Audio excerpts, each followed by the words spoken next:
Welcome students. Last લેક્ચરની અંદર આપણે structure of પ્રોટીનના બંધારણ વિશે ભણી ગયા. પ્રાઇમરી સ્ટ્રક્ચર, સેકન્ડરી, ટર્શિયરી અને ક્વાટર્નરી. એની સાથોસાથ મેં તમને એક આકૃતિ પણ, એક ફોટોગ્રાફ પણ મોકલેલો છે. જોઈ લેજો એટલે તમને વધારે આઈડિયા આવી જશે. તો પ્રોટીન વિશે આપણે લગભગ ભણી ગયા છીએ અને આજના લેક્ચરની અંદર આપણે થોડું પ્રોટીનનું જૈવિક મહત્વ, પ્રોટીનની ઉપયોગિતા, બરોબર, અને પછી બીજા જૈવિક મહાણુ તરીકે આપણે ન્યુક્લિક એસિડ એટલે કે ડીએનએ અને આરએનએ ના અભ્યાસની આજે શરૂઆત જે છે એ કરીશું. તો આજે આપણો જે લાસ્ટ ટોપિક બાકી જે છે પ્રોટીનમાં, ધેટ ઇઝ પ્રોટીનનું જૈવિક મહત્વ.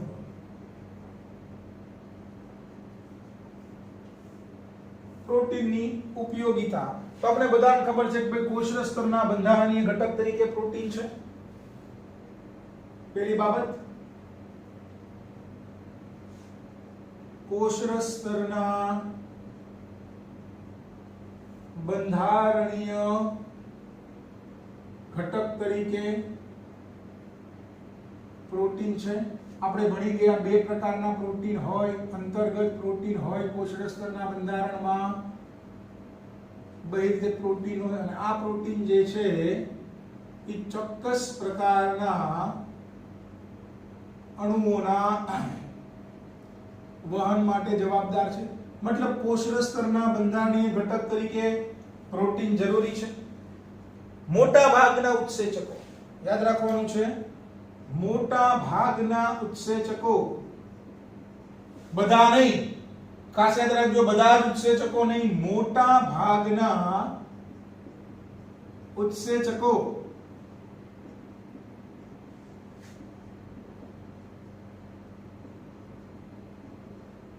મોટા ભાગના ઉત્સેચકો પ્રોટીનના બનેલા છે. ફોર એક્ઝામ્પલ તરીકે આપણે અગાઉ વાત કરી તેમ પેપ્સિન, ટ્રિપ્સિન, આ બધા ઉત્સેચકો જે છે જે એ પ્રોટીનના બનેલા છે. પણ યાદ રાખવાનું છે, ઉત્સેચક જે છે, બરોબર, ઉત્સેચક અને અંતઃસ્ત્રાવ વચ્ચેનો તફાવત અત્યારે હું તમને થોડો કહી દઉં છું. ઉત્સેચક જે છે એ કોઈ પણ રાસાયણિક પ્રક્રિયામાં ભાગ લે અને પ્રક્રિયા ભાગ પૂરી થઈ ગયા બાદ તમને મૂળ સ્વરૂપે પાછો મળે, પણ અંતઃસ્ત્રાવ જે છે પ્રક્રિયા દરમિયાન વપરાઈ જાય છે. આ ડિફરન્સ છે. તો પેપ્સિન અને ટ્રિપ્સિન ઉત્સેચકો છે. પ્રક્રિયા પૂરી થઈ ગયા બાદ ઉત્સેચકોની વાત છે એટલા માટે કહું છું, પ્રક્રિયા પૂરી થયા બાદ મૂળ સ્વરૂપે પાછા મળે છે કારણ કે એ ઉત્સેચકો છે. તો મોટા ભાગના ઉત્સેચકો પ્રોટીનના બનેલા છે. ઘણા બધા અંતઃસ્ત્રાવો પણ પ્રોટીનના બનેલા છે.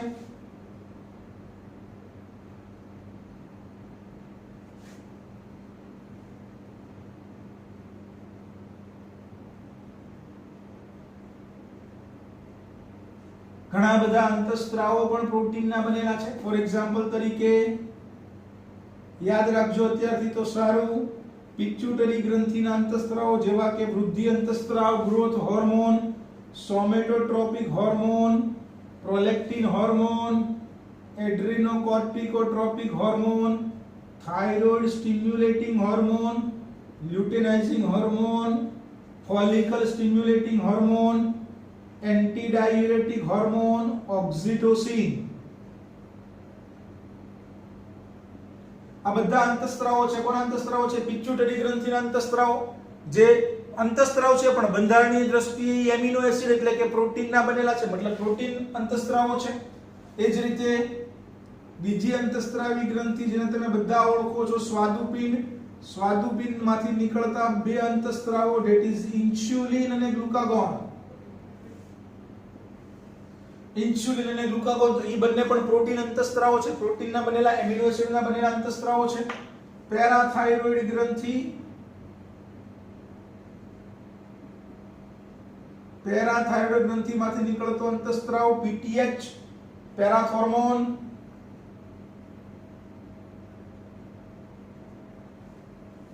પ્રોટીનના બનેલા અંતઃસ્ત્રાવો છે. એ જ રીતે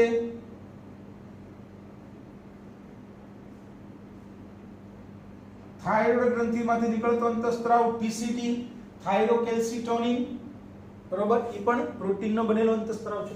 તો આ બધા જે છે એ પ્રોટીનના બનેલા અંતઃસ્ત્રાવો છે, બરોબર છે. તો આપણે યાદ રાખવાનું છે. આગળ મસલ,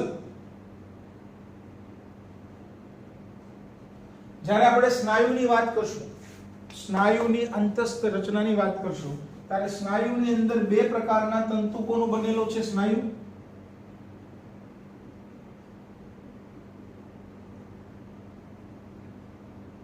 સ્નાયુના બંધારણમાં બે પ્રકારના તંતુઓ છે, જાડા સૂક્ષ્મ તંતુકો પ્લસ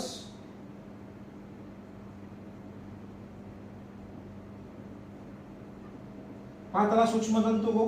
આ જે જાડા સૂક્ષ્મ તંતુકો જે છે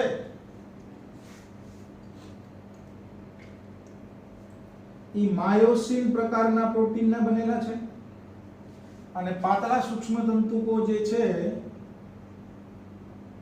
એ એક્ટિન, ટ્રોપોનિન અને ટ્રોપોમાયોસિન જેવા પ્રોટીનના બનેલા છે. મતલબ સ્નાયુમાં પણ પ્રોટીન છે. સ્નાયુમાં બે પ્રકારના સૂક્ષ્મ તંતુકો હોય, જાડા સૂક્ષ્મ તંતુકો, પાતળા સૂક્ષ્મ તંતુકો. જાડા સૂક્ષ્મ તંતુકો માયોસિન નામના પ્રોટીનના બનેલા છે. પાતળા સૂક્ષ્મ તંતુકોમાં એક્ટિન, ટ્રોપોનિન અને ટ્રોપોમાયોસિન. પ્લસ આ આપણે ભણી ચૂક્યા છીએ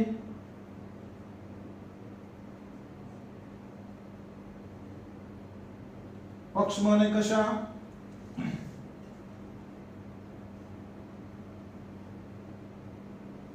ટ્યુબ્યુલિન નામના પ્રોટીનની બનેલી છે, જે આપણે ઓલરેડી ભણી ચૂક્યા છીએ. ત્યાર પછી આપણે વાત કરી ચૂકી છે રોગ પ્રતિકારકતા, ઇમ્યુનિટી, એન્ટીબોડી, જેને આપણે બોલતા હતા ઇમ્યુનોગ્લોબ્યુલિન્સ.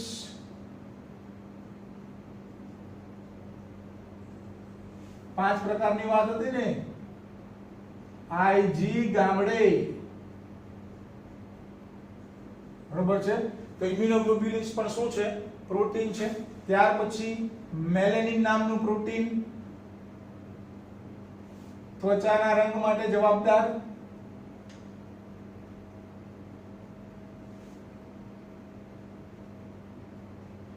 નેક્સ્ટ હિમોગ્લોબિન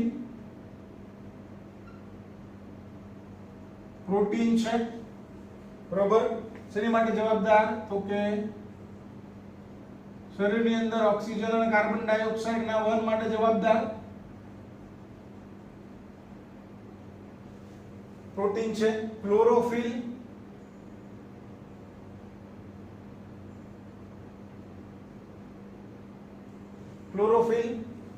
પ્રોટીન છે, પ્રકાશ સંશ્લેષણ માટે જવાબદાર.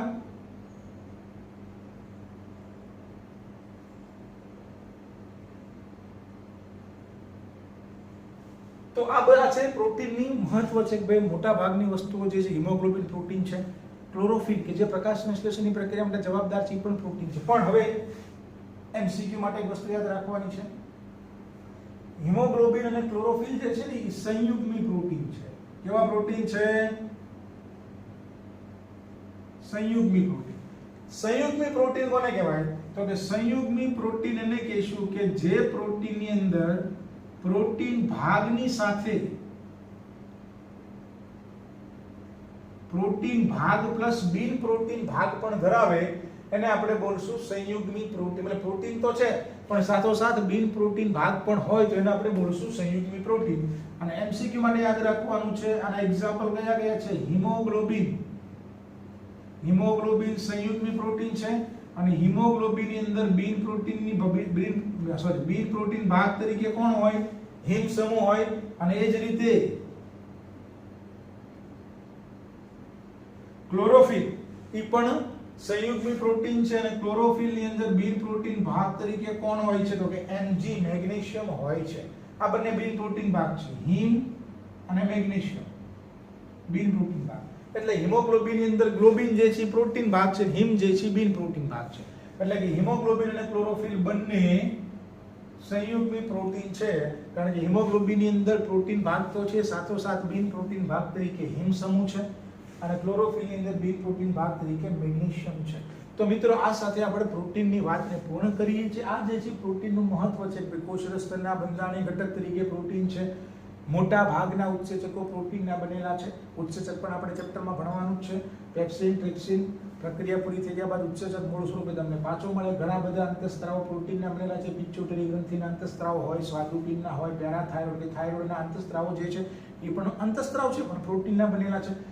સ્નાયુની આપણે આગળ વાત કરશું. જાડા સૂક્ષ્મ તંતુકો, પાતળા સૂક્ષ્મ તંતુકો ના બનેલા હોય સ્નાયુ. તો આજે જાડા સૂક્ષ્મ તંતુકો જે છે માયોસિન પ્રોટીનના બનેલા હોય, પાતળા સૂક્ષ્મ તંતુકો એક્ટિન, ટ્રોપોનિન અને ટ્રોપોમાયોસિન પ્રકારના પ્રોટીનના બનેલા હોય, પક્ષમને કશર ટ્યુબ્યુલિન નામના પ્રોટીનની બનેલી હોય, એન્ટીબોડી પ્રોટીનના બનેલા છે, મેલેનિન ત્વચાના રંગ માટે જવાબદાર પ્રોટીન છે, હિમોગ્લોબિન પ્રોટીન છે જે O2 અને CO2 ના વહન માટે જવાબદાર છે, ક્લોરોફિલ પ્રકાશ સંશ્લેષણની પ્રક્રિયા માટે જવાબદાર છે, એ પણ પ્રોટીન છે. પણ એ બંને સંયુગ્મી પ્રોટીન છે, કારણ કે સંયુગ્મી પ્રોટીન કોને કહેવાય?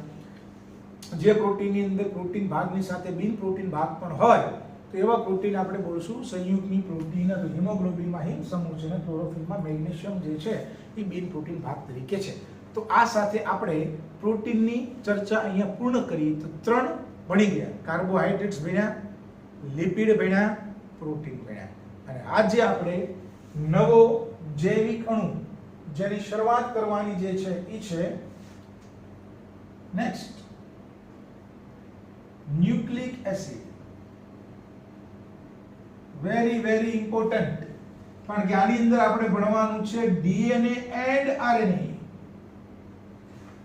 Nucleic acid. તો પહેલી જ બાબત ક્યાં મળશે?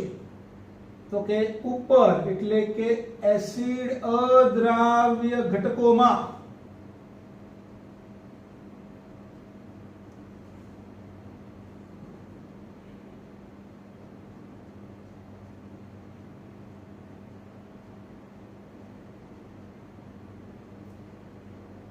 એસિડ અદ્રાવ્ય ઘટકોમાં મળી આવતો મહાજૈવિક અણુ છે, પોલિમરિક છે, શૃંખલાકીય બંધારણ ધરાવે છે અને જેનો અણુભાર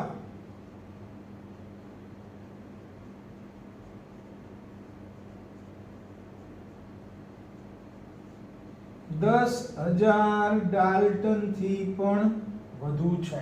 બરાબર, ખાસ યાદ રાખજો, 10,000 ડાલ્ટન થી પણ વધુ અણુભાર ધરાવે છે. થોડી ચર્ચા કરી લઈએ. તો ન્યુક્લિક એસિડ વિશે ભણવાનું છે. ન્યુક્લિક એસિડ મતલબ ડીએનએ ઓર આરએનએ નો અભ્યાસ આપણે કરવાનો છે. મહત્વનું ચેપ્ટર છે, બહુ મહત્વનું ચેપ્ટર, મહત્વનો ટોપિક છે. તો ન્યુક્લિક એસિડ, તો સૌપ્રથમ વૈજ્ઞાનિકનું નામ જ રાખવાનું છે જોહાન્સન ફ્રેડરિક મિશર. સૌપ્રથમ જોહાન્સન ફ્રેડરિક મિશરે મનુષ્યના WBC એટલે કે શ્વેત કણના કોષ કેન્દ્રની અંદર સૌપ્રથમ જોહાન્સન ફ્રેડરિક મિશરે WBC એટલે કે શ્વેત કણો, વ્હાઇટ બ્લડ સેલ્સ, મનુષ્યના WBC ની અંદર, WBC ના કોષ કેન્દ્રની અંદર નિર્બળ એસિડિક પદાર્થ જોયો, એની શોધ કરી.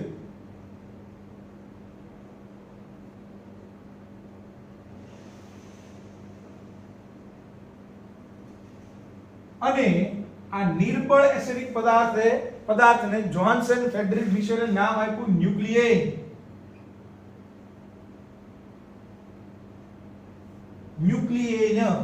ન્યુક્લિયન એટલે શું? તો ખાસ યાદ રાખવાનું છે ન્યુક્લિયન ઇઝ ઇક્વલ ટુ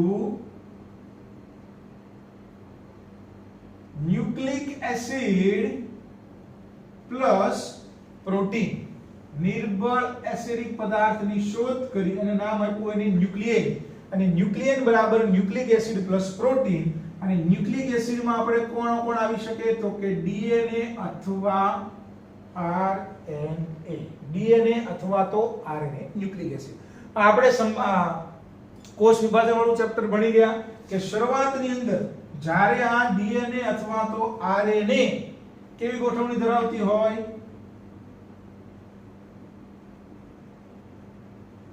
જાડામય ગોઠવણી ધરાવતું હોય ત્યારે આપણે એને બોલતા હતા રંગસૂત્ર દ્રવ્ય, ધેટ ઇઝ ક્રોમેટિન.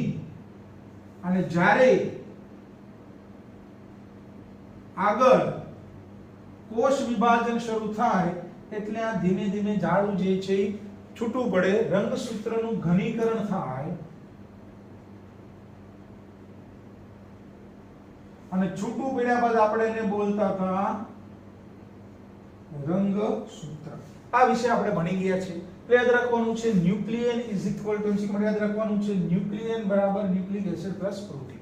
તો આ તો મેં તમને બેઝિક વાત કરી કે ભાઈ જોહાન્સન ફેડરિક મિશરે સૌપ્રથમ W વિશેના કોષ કેન્દ્રની અંદર નિર્બળ એસિડિક પદાર્થ જોયો, એને નામ આપ્યું ન્યુક્લિયન. પછી ખબર પડી ન્યુક્લિયન એટલે ન્યુક્લિક એસિડ વત્તા પ્રોટીન, ન્યુક્લિક એસિડ એટલે કે DNA અને RNA. અને જ્યારે આ ન્યુક્લિક એસિડ ભેગું હોય ત્યારે આપણે એને બોલીએ છીએ રંગસૂત્ર દ્રવ્ય ક્રોમેટિન. અને જ્યારે કોષ વિભાજનમાં થાય ત્યારે આ જાડું ધીમે ધીમે ઘનીકરણ પામે, છૂટું પડે, અને છૂટું પડી જાય પછી આપણે એને બોલીશું રંગસૂત્ર. તો કહેવાનો મતલબ છે, આ તો બેઝિક ઇન્ટ્રોડક્શન છે. કહેવાનો મતલબ છે કે આ ચેપ્ટરમાં આ ટોપિકમાં આપણે ભણવાનું છે ન્યુક્લિક એસિડ, DNA અને RNA નું સ્ટ્રક્ચર. DNA અને RNA કેવી રીતે બને, DNA ના બંધારણમાં શું હોય, RNA ના બંધારણમાં શું હોય, કેવી રીતે બને. તો અત્યારે બેઝિક વાત કરી લઈએ. ખાસ ધ્યાન રાખજો, મહત્વનું છે DNA અને RNA. મારા શબ્દ ઉપર કોન્સન્ટ્રેટ કરજો. DNA અને RNA બંને પોલીન્યુક્લિયોટાઇડ છે. શું છે?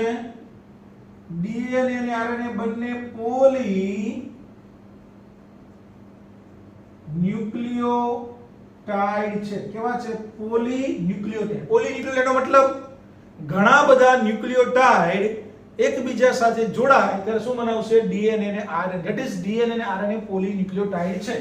તો પોલીન્યુક્લિયોટાઇડ નો મતલબ શું થશે? તો કે ઘણા બધા ન્યુક્લિયોટાઇડ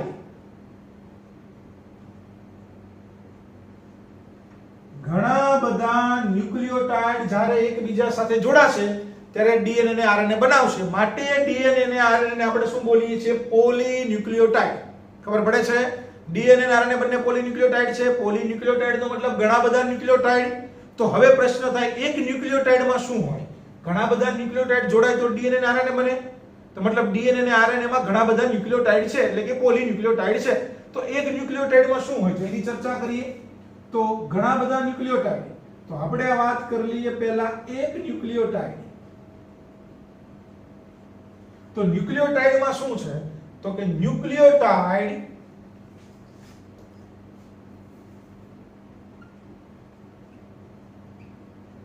અહીંયા લખીએ ન્યુક્લિયોટાઇડ ઘણા બધા ન્યુક્લિયોટાઇડ, પોલીન્યુક્લિયોટાઇડ. ન્યુક્લિયોટાઇડમાં શું હશે? તો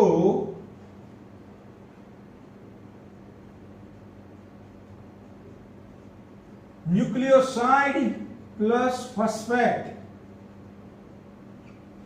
ન્યુક્લિયોટાઇડ ક્યારે બનશે? કે ન્યુક્લિયોસાઇડ છે, અહીંયા ટાઇડ છે.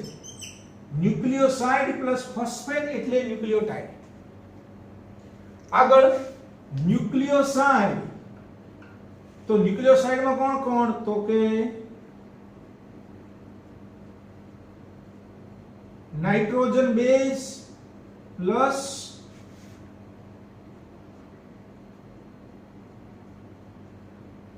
પેન્ટોઝ શર્કરા. નાઇટ્રોજન બેઝ પ્લસ પેન્ટોઝ શર્કરા ન્યુક્લિયોસાઇડ માં હોય. તો DNA માં બંધારણીય ઘટક તરીકે શું છે? તો DNA ની અંદર ફરીવાર ધ્યાન રાખજો, DNA ના બંધારણીય ઘટક તરીકે કોણ છે? નાઇટ્રોજન બેઝ, પેન્ટોઝ શર્કરા અને ફોસ્ફેટ. પહેલા હું તમને આમ લઈ ગયો, હવે હું આમ લઈ જાઉં છું. કેવી રીતે બનશે? ધ્યાન રાખજો. નાઇટ્રોજન બેઝ અને પેન્ટોઝ શર્કરા જોડાય. કોણ કોણ જોડાય? નાઇટ્રોજન બેઝ અને પેન્ટોઝ શર્કરા જોડાઈને બનાવશે ન્યુક્લિયોસાઇડ. આમ પણ લખતો જાઓ. નાઇટ્રોજન બેઝ અને પેન્ટોઝ શર્કરા જોડાઈને બનાવે ન્યુક્લિયોસાઇડ. ફરીવાર નાઇટ્રોજન બેઝ અને પેન્ટોઝ શર્કરા જોડાઈને બનાવે ન્યુક્લિયોસાઇડ. આ ન્યુક્લિયોસાઇડ જ્યારે ફોસ્ફેટ સાથે જોડાય, ન્યુક્લિયોસાઇડ અને ફોસ્ફેટ સાથે જોડાઈને બને ન્યુક્લિયોટાઇડ. અને આવા ઘણા બધા ન્યુક્લિયોટાઇડ જ્યારે એકબીજા સાથે જોડાય તો બને પોલીન્યુક્લિયોટાઇડ. અને પોલીન્યુક્લિયોટાઇડ એટલે શું? DNA અને RNA. એટલે બંને બાજુની વાત કરી. ફરીવાર DNA અને RNA બંને પોલીન્યુક્લિયોટાઇડ છે. પોલીન્યુક્લિયોટાઇડ નો મતલબ ઘણા બધા ન્યુક્લિયોટાઇડ ની અંદર છે. તો એક ન્યુક્લિયોટાઇડમાં શું છે? તો એક ન્યુક્લિયોટાઇડ ની અંદર ન્યુક્લિયોસાઇડ વત્તા ફોસ્ફેટ. ન્યુક્લિયોસાઇડમાં શું? નાઇટ્રોજન બેઝ અને પેન્ટોઝ શર્કરા. તો DNA ના બંધારણમાં છે તળિયે કોણ છે? DNA ના બંધારણીય ઘટક તરીકે કોણ છે? નાઇટ્રોજન બેઝ, પેન્ટોઝ શર્કરા અને ફોસ્ફેટ. હવે હું તમને આમ લઈ ગયો. કેવી રીતે DNA બને? તો નાઇટ્રોજન બેઝ અને પેન્ટોઝ શર્કરા જોડાય. ખાસ યાદ રાખજો, નાઇટ્રોજન બેઝ પ્લસ પેન્ટોઝ શર્કરા શું બનાવશે? ન્યુક્લિયોસાઇડ. ન્યુક્લિયોસાઇડ સાથે કોણ જોડાશે? ફોસ્ફેટ. શું બનાવશે? ન્યુક્લિયોટાઇડ. એક ન્યુક્લિયોટાઇડ. અને આવા ઘણા બધા ન્યુક્લિયોટાઇડ જ્યારે એકબીજા સાથે જોડાય તો બનાવશે પોલીન્યુક્લિયોટાઇડ. ખબર પડે છે? વેરી વેરી ઇમ્પોર્ટન્ટ વાત હું તમને કરી રહ્યો છું. તો હવે નેક્સ્ટ લેક્ચર ની અંદર આપણે શું ભણવાનું છે? નેક્સ્ટ લેક્ચરમાં આપણે શું ભણશું? તો નેક્સ્ટ લેક્ચર ની અંદર આપણે ભણશું ડીએનએ ના બંધારણીય ઘટકોમાં નાઇટ્રોજન બેઝ, પેન્ટોઝ શર્કરા. નાઇટ્રોજન બેઝ કયા પ્રકારના હોય, પેન્ટોઝ શર્કરા કઈ પ્રકારની હોય, ફોસ્ફેટ શું છે, તો આ ભણશું. ઈ ભણી લઈએ પછી આપણે ડીએનએ બનાવશું. કેવી રીતે બનાવશું? તો પહેલા આપણે નાઇટ્રોજન બેઝ ને પેન્ટોઝ શર્કરા સાથે જોડશું. કોને જોડશું? અહીંયા ધ્યાન. નાઇટ્રોજન બેઝ ને પેન્ટોઝ શર્કરા સાથે જોડશું. શું બનશે? ન્યુક્લિયોસાઇડ. ન્યુક્લિયોસાઇડ. હવે એ ન્યુક્લિયોસાઇડ સાથે આપણે ફોસ્ફેટ ને જોડશું. શું બનશે? ન્યુક્લિયોટાઇડ. આવા એક ન્યુક્લિયોટાઇડ ને એક બન્યો, એ રીતે બીજો ન્યુક્લિયોટાઇડ. તો એ બે ન્યુક્લિયોટાઇડ ને જોડશું તો બનશે ડાયન્યુક્લિયોટાઇડ. અને ઘણા બધા ન્યુક્લિયોટાઇડ ને જોડશું તો બનશે પોલીન્યુક્લિયોટાઇડ. ધેટ ઇઝ ડીએનએ અથવા આરએનએ. તો વેરી ઇમ્પોર્ટન્ટ, શરૂઆતના સ્ટેજમાં આ તમને ખબર હોવી જરૂરી છે.